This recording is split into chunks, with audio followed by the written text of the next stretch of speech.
Reviewing the differences between experts and novices, we can take a look at the impact of the brain and how its organization creates some of these differences. First, we have learned that to become an expert, it takes a considerable amount of time, but it's also during this time that experts are able to gain extensive amounts of knowledge.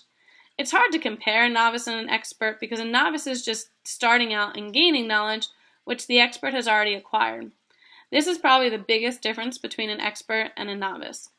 Bransford explains how prior knowledge gained allows experts to make deeper connections and develop links around a core or main topic, meaning experts are able to chunk facts and ideas together, which in the cognitive world is known as contextualized knowledge. Without this background, novices can only tap into their resources, which is usually very limited. They can only express the ideas from their knowledge, which contains basic connections.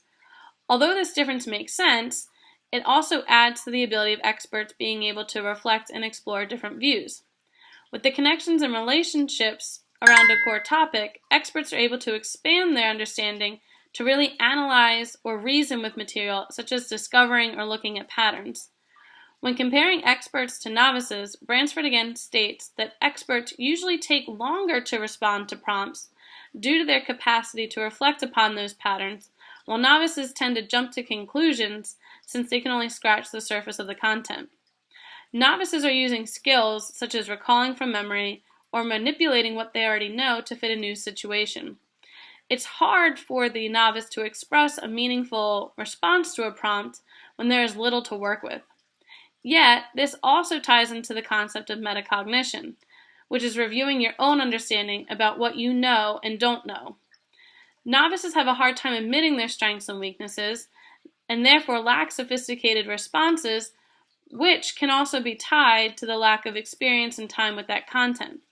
On the other hand, metacognition is an asset to the expert. They have learned how to study and admit their strengths and weaknesses, which provides them with opportunities, on the other hand, to explore unknown material. As mentioned before and in previous discussions, if we can allow novices and experts to both be part of complex environments, or experiences, it allows both experts and novices to build upon their existing schemas, creating links between the content.